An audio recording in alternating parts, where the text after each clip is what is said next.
girls and boys, and hello to everybody else who's joining us today for our bedtime story. I hope you've had a lovely day today, and I hope that whatever you've done, you have enjoyed. And I'm sure by now you've had breakfast, you've had lunch, and you've had dinner or tea, and now you're ready for a little bit of calm time before bed. So today I'm bringing you a bedtime story from my great big book. Can you see how many pages are in there? Now the story today is called The Wiggly Tooth, and it's from this book here. And all these stories are about a little girl who is often known as my naughty little sister. She has a friend called Harry, and she has other people who we will meet in her stories. We'll meet her mummy, we'll often meet the milkman, and sometimes we'll meet the baker, and sometimes we'll hear about her friends too. Now, these books are rather different because there are very few pictures, but the magical thing about these stories is the pictures can be in your own head. So you can think about the pictures inside your head as I tell you the story. So, are you comfortable and are you ready? Let's begin today's story. The Wiggly Tooth. When I was a little girl, and my naughty little sister was a very little girl, we used to have an apple tree in the garden, and sometimes my naughty little sister used to pick the apples and eat them. It was a very easy thing to do because the branches were quite low. So my mummy said that we were not to pick the apples. It's naughty to pick the apples when they are growing upon the tree, because we want them to go on growing until they are ripe and rosy, and then we shall pick them and put some of them away for winter time, Mummy told us. If you want an apple, you must pick one from the windfall and bring it to me, and I will wash it for you. As you know, windfalls are apples that fall off the trees onto the ground. So one day my little sister looked under the tree and found a big windfall on the grass, and she took an apple inside to ask Mummy to wash. When Mummy had washed the apple and cut out the specky bit where the little maggot had gone to live, my little sister sat down on the step to eat her big apple. She opened her mouth wide because it was such a big apple and took a big bite. And what do you think happened? Yes, she felt a cracky sort of feeling in her mouth. My naughty little sister was so surprised she nearly tumbled off the step that she was sitting on.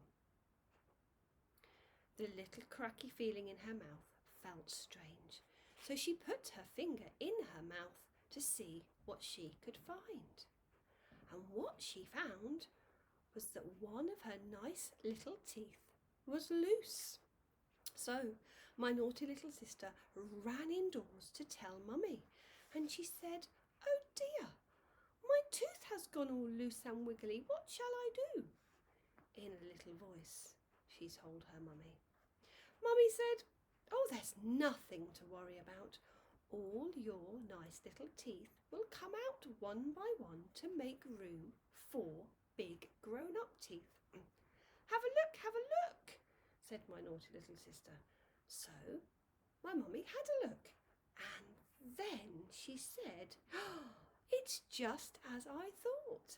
There's a new little tooth peeping through already."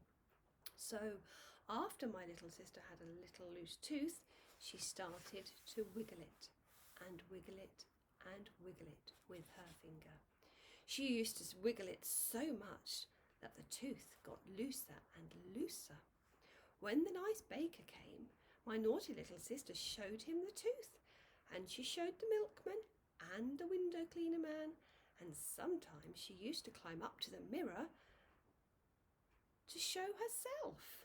because she thought that the loose tooth was a very special thing to have. There she is, showing the window cleaner man her wiggly tooth. After a while, my mummy said, "Your tooth is very loose now. You'd better let me take it out for you." But my naughty little sister didn't want to lose her lovely tooth because she liked wiggling it so much. She wouldn't let Mummy take it out. Then my mummy said, "Well, pull it out yourself then." And my naughty little sister said, "Oh, no, I like it like this." The next time the window cleaner man came, he said, "Isn't that wiggly tooth out yet?" And my naughty little sister said, "No, it's still here." And she opened her mouth wide, very wide, to show the window cleaner man that it was still there. The window cleaner man said, "Why don't you pull it out? It's hanging on a thread."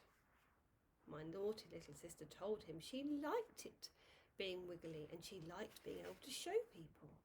So the window cleaner man said, "Oh, you'd better take it to show the dentist." My naughty little sister said, "Why should I take it to the dentist?" Because she hadn't heard much about dentists, and the window cleaner man, who knew all about doctors and dentists and how the sun moves and how the pumpkins grow, told my naughty little sister all about dentists, how they look after people's teeth for them and made teeth for grown-up people who hadn't any teeth of their own. The window cleaner man told my naughty little sister that his teeth were dentist teeth and they were much prettier than his old ones. And my naughty little sister said she was very interested and she would like the dentist to see her wiggly tooth. So next time my mother asked her about her tooth, my little sister said, "I want to go to the dentist." My mummy said, "Oh, goodness me, surely it's loose enough for you to pull out yourself now." But my naughty little sister started to cry. "I want to go to the dentist. Oh, I want to go to the dentist," she said in a miserable voice like that. So my mummy said, "Oh, very well then. I want the dentist to see your teeth anyway, so we shall go as soon as we can." Well now, the dentist was a very nice man, and he thought he really should see my naughty little sister's wobbly tooth right away. When my mummy and my little sister arrived at the dentist, they had to wait in the waiting room with a lot of other people. My naughty little sister told all the people about her wiggly tooth, and she showed it to them. And they all said what a lucky child she was to have a wiggly tooth. And there she is, telling them and showing them. When it was my naughty little sister's turn to see the dentist, she was very pleased. She sat on his big chair and let him have a look. The dentist said, "Oh, it's a very nice tooth. I'm sorry you don't want it taken out." "I want it to wiggle with," my little sister said. Then my little sister asked all about making teeth and everything, and the dentist told her very nicely. "It's a pity you don't want to part with that tooth though," he said, "because I should like that tooth for my collection." "I collect really nice teeth," said the dentist. My naughty little sister thought and thought, and she couldn't help seeing how very nice it would be to have her tooth in a real collection. So do you know what she did? She put her fingers into her mouth and quick as quick, she pulled out her tooth and she showed the dentist it was in her hand, and she did it all by herself. So there you go. That's the end of that story. I wonder if while you were listening to that story you did have some lovely pictures in your head about how the things happened in that story. And I also wonder if when you were listening to that story, you were thinking about your own wiggly teeth. Or if you haven't got any wiggly teeth yet, maybe it helps you to think about what might happen when they do start to be wiggly. So, thank you for joining me today for our bedtime story. I hope you enjoyed it. Tomorrow, there'll be another one from this book. So I wonder which one it will be. I'll have to have a little look through and decide which one to read to you tomorrow. But for now, from my house to your house, it's time to say good night. So have you done your 3 things? Have you cleaned your teeth? Have you been to the toilet? And have you got ready for bed in whatever you wear at bedtime? And if you have, you're ready to go to bed. So enjoy your sleep, snuggle down in that bed, dream big dreams, and I'll see you all again tomorrow. But from my house to your house, good night, girls and boys. Night night. See you all soon.